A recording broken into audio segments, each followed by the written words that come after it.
Good morning विद्यार्थ्यांना।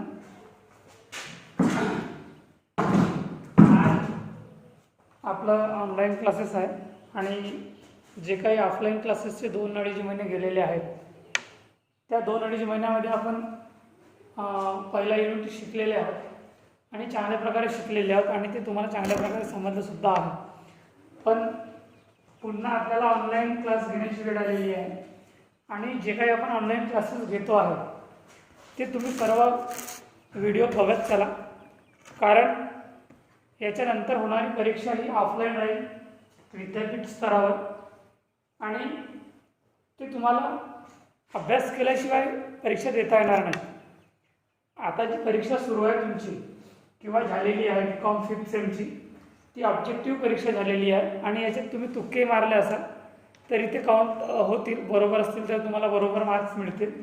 पण आता जी परीक्षा होणार आहे याच्यात ऑब्जेक्टिव्ह प्रश्न राहणार नाही तर सब्जेक्टिव्ह राहणार आहेत, मोठे प्रश्न 16 मार्कासाठी 8 मार्कासाठी। आणि त्यासाठी तुम्हाला समजावं म्हणून मी जे काही व्हिडिओ तुम्हाला ग्रुपवर पाठवतो आहे, यूट्यूबवर अवेलेबल आहेत ते तुम्ही पहा, रोज तुम्ही व्हिडिओ पहा। आपण रोज 1 किंवा 2 प्रॉब्लेम शिकूया आणि तुम्हाला समजेल अशा पद्धतीने शिकू आपण। जर तुम्हाला समजण्यास काही अडचणी येतील तर तुम्ही मला विचारा, कारण आजपासून मी युनिट क्रमांक 2 सुरू करतो आहे, coefficient of regression. Coefficient of regression आपण आजपासून दुसरा युनिट सुरू करतो आहे। पहिला युनिट आपला संपलेला आहे कोइफिशिएंट ऑफ कोरिलेशन आणि त्याच्यावर आपले भरपूर उदाहरण झालेले आहेत। तरी सुद्धा मी तुम्हाला सांगू इच्छितो आहे, जर पहिल्या युनिट्सवर तुम्हाला काही प्रॉब्लेम्स असतील तरी मला विचारा, तुम्ही ग्रुपवर बोला तर मी तुमच्या अडचणी दूर करू शकेन। अदरवाईज जर तुम्ही बोलाल नाही किंवा तुम्ही अडचणी मला सांगणार नाही तर तुमच्या अडचणी दूर होणार नाही। तर आज आपण युनिट क्रमांक 2 शिकूया, कोइफिशिएंट ऑफ रिग्रेशन। त्याचाच एक भाग आहे कोइफिशिएंट ऑफ कोरिलेशनचे, त्याच्यामधला काही भाग याच्यात येणार आहे। ज्या पद्धतीने आपण कोइफिशिएंट ऑफ कोरिलेशन सॉल्युशन केलेले आहोत, खास करून त्याचा तक्ता डब्बा, तर तो तुम्हाला सारख्याच पद्धतीने सॉल्व करायचा आहे। आणि त्यासाठी तुम्हाला फॉर्म्युले लिहून देतो आहे मी आधी सुरुवातीला, की आपल्याला या युनिट्समध्ये जर एखादा प्रश्न विचारेल 16 मार्कासाठी किंवा 8 मार्कासाठी तर आपल्याला काय काय सॉल्युशन करावं लागेल। म्हणून तुम्ही प्रत्येक प्रत्येक व्हिडिओ पाहत चला।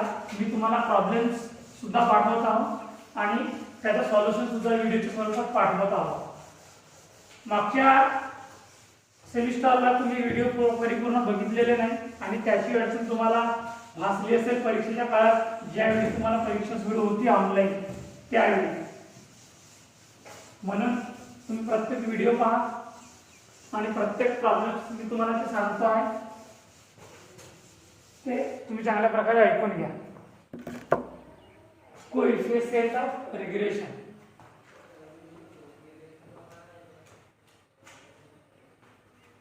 प्रतिगमन।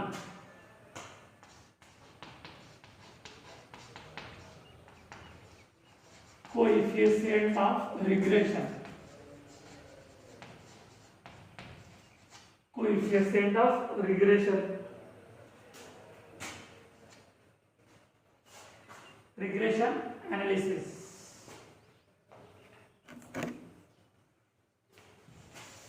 आपल्याला कॅल्क्युलेशन करावं लागतं। आपल्या युनिट्सचं नाव आहे रिग्रेशन एनालिसिस।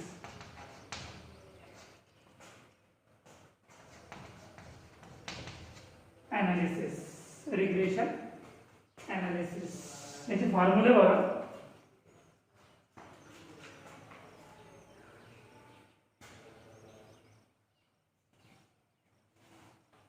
पहिला फॉर्म्युला बघा,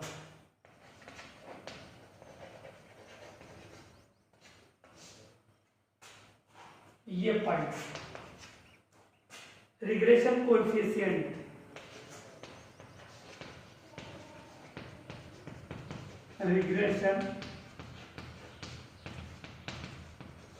रिग्रेशन कोएफिशिएंट बी, त्याच्यातला पहिला पॉइंट आहे regression coefficient of regression coefficient of x on y. x on y म्हणजे x चं प्रतिगमन yc कंसात आहे bxy x चे y वरील प्रतिगमन गुणक x चे y वरील प्रतिगमन गुणक म्हणजे आपण x चा इफेक्ट y सी करत आहोत त्याचा रिग्रेशन एनालिसिस करावा लागेल आपला x चा y सी आपल्याला प्रतिगमन म्हणजे रिग्रेशन करावं लागेल नंतर याच्यात काही पॉइंट्स आहेत bxy म्हणजे x चा y वरील प्रतिगमन is equal to summation dx dy गुणिला l minus summation dx into summation dy upon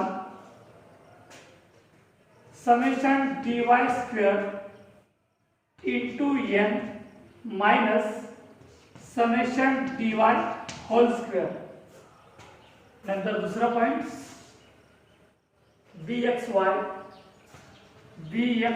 is equal to r म्हणजेच कोरिलेशन s dx म्हणजेच standard deviation of x and s dy म्हणजेच standard deviation of y series s dx म्हणजेच standard deviation of x series and s dy म्हणजेच standard deviation of y series याच्यामधला point number 2 regression coefficient of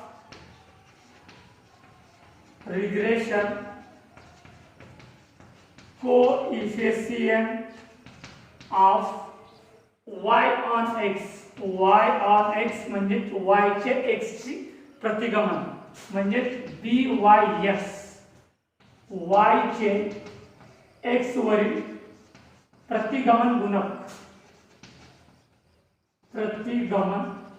गुणक याच्यातही points आहेत ये bys is equal to summation dx dy गुणिला n minus summation dx into summation dy upon summation dx square into n minus summation dx whole square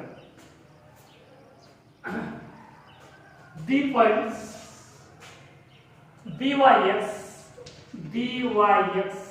is equal to r standard deviation y upon standard deviation x म्हणजे standard deviation of y series and standard deviation of x series आपण जेव्हा standard deviation x on y चे प्रतिगमन काढूया आणि standard deviation of y on x चे प्रतिगमन काढूया तेव्हा या फॉर्म्युलाचा उपयोग होईल आपल्याला समोरची स्टेप कॅल्क्युलेशन करण्यासाठी तर पहिला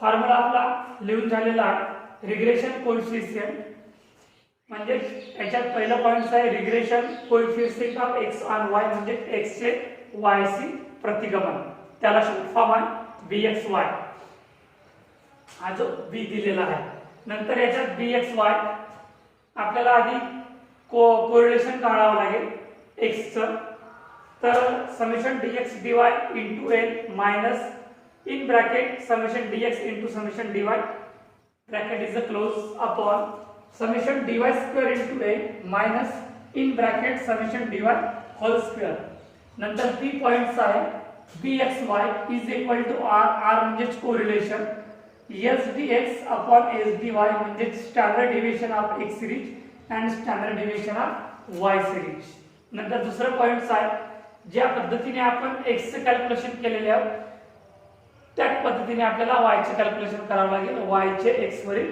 प्रतिगमन गुणक regression coefficient of y on x formula bys is equal to summation dx dy into n minus in bracket summation dx into summation dy bracket is closed upon summation dx square into n minus in bracket summation dx whole square.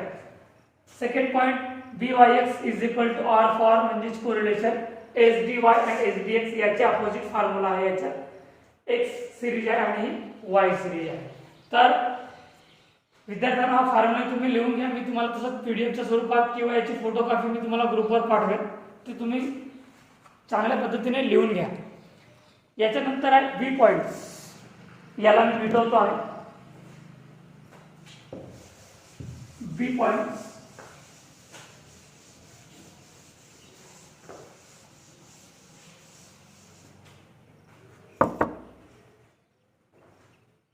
regression equation. B points.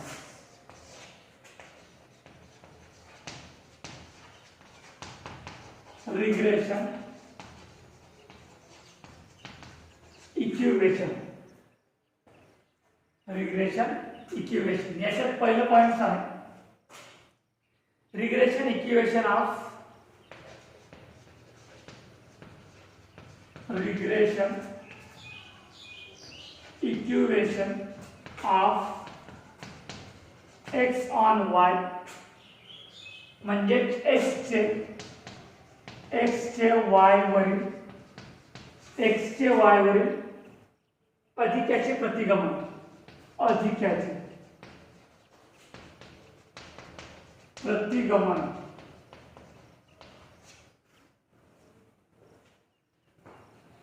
याच्यात बघा points आहेत. x minus x bar is equal to r s dx upon s dy in bracket y minus y bar. दोन point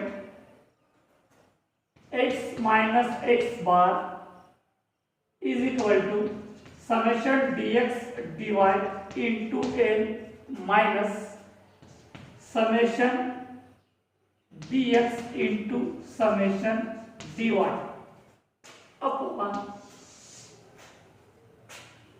summation dy square into n minus summation dy whole square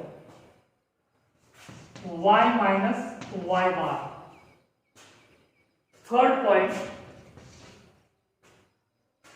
x minus x bar is equal to bxy in bracket y minus y bar. Point number 2. Point number 2, regression equation. आता याच्या opposites बाजू राहतील. Regression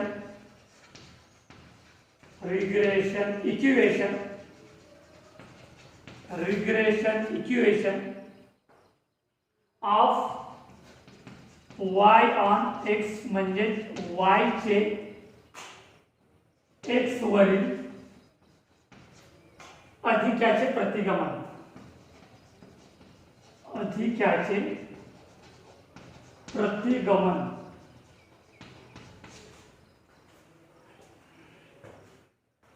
याच्या बाजू आता opposite होतील. ज्या प्रकारे आपण x ऑन y चे प्रतिगमन अधिक्याचे प्रतिगमन कॅल्क्युलेशन केलेले आहोत. जसं की regression equation of x on y म्हणजे x चे y वरील अधिक्याचे प्रतिगमन. तर याच्या अपोजिट बाजू आहे ही x सिरीज आहे आणि ही y सिरीज आहे. ठीक आहे. तर याचे अपोजिट फॉर्म्युले होतील. तर पहिला पॉइंट आहे y minus y bar is equal to r s dy upon s dx x minus x bar.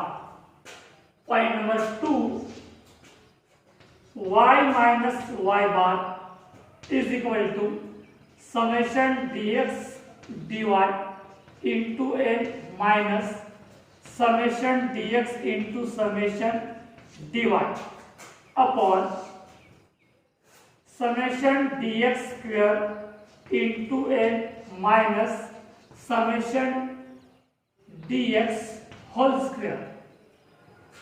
x minus x bar. Third point,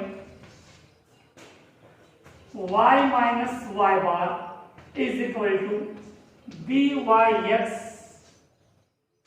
and x minus x bar. याच्या अपोजिट्स बाजू आहे, ही x series आहे आणि ही y series आहे.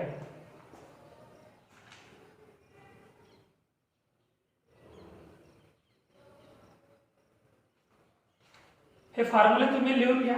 आपल्याला लिहिण्यासाठी किंवा जर तुम्ही पाहण्यासाठी खूप कठीण वाटतात, पण ज्यावेळी आपण उदाहरण सॉल्व करूया तर हे सर्व फॉर्म्युले तुम्हाला इझिली पाठांतर होतील आणि खूप सोपं वाटेल तुम्हाला असं पाहण्यासाठी. किंवा जेव्हा तुम्ही पाहाल तर असं तुम्हाला खूप किचकट आणि खूप कठीण असं वाटेल, पण तसं नाही आहे प्रत्यक्षात. जर आपण प्रत्यक्षात उदाहरण जेव्हा सॉल्युशन करूया तर हे सर्व फॉर्म्युले तुम्हाला स्वतःच आपोआप पाठांतर होतील.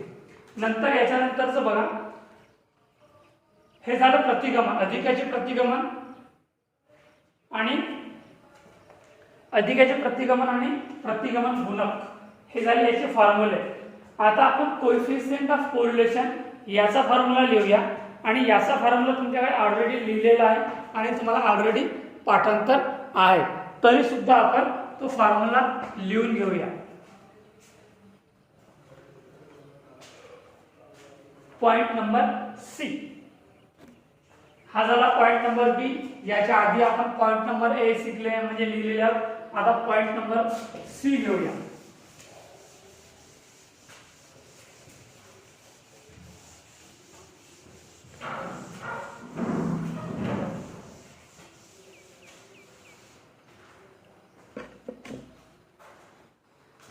Point number C, correlation of coefficient.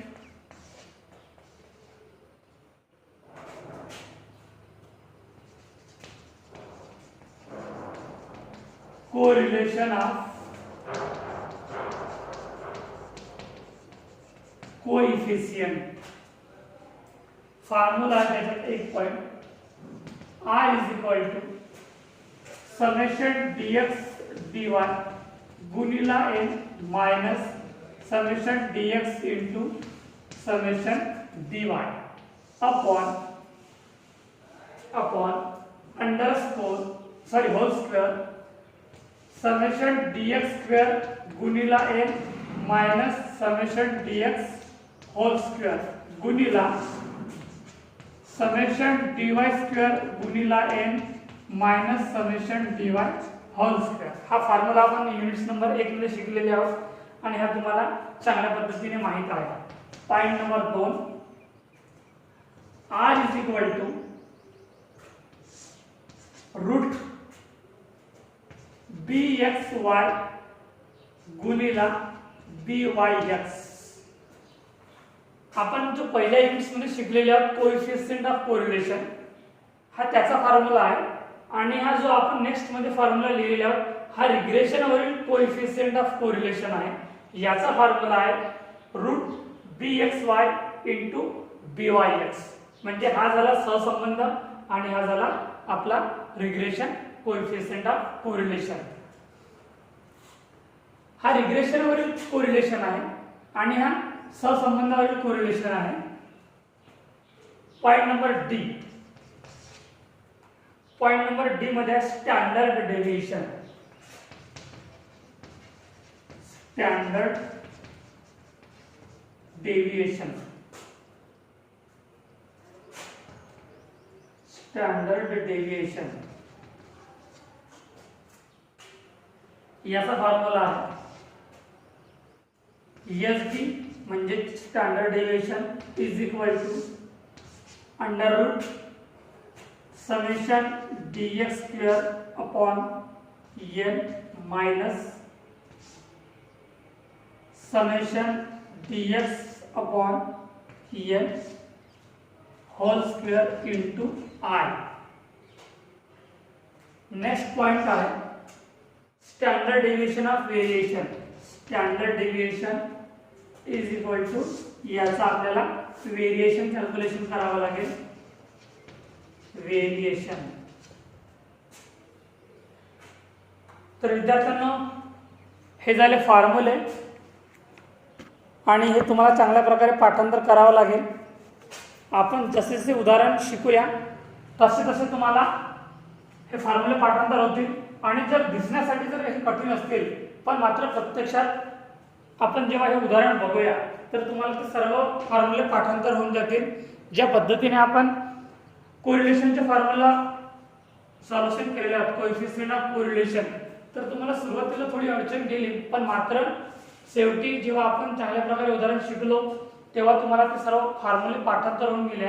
त्याच पद्धतीने जो आपण आज युनिट क्रमांक 2 सुरुवात करत आहोत आणि जे फॉर्म्युले आहेत 3-4 टाईपचे हे तुम्हाला पाठांतर होऊन जातील. तर हे फॉर्म्युले तुम्ही लिहून घ्या आणि एकदा याचं वाचन करा, पाठांतर करा. याचं उदाहरण आपण बघूया. आज पहिलं उदाहरण सारखंच आहे. ज्या पद्धतीने आपण कोएफिशिएंट ऑफ कोरिलेशनचे उदाहरण शिकलेले आहोत त्या पद्धतीनेच उदाहरण आहेत, काही कठीण नाही आहेत, फक्त आपल्याला समजून घेणे खूप आवश्यक आहे.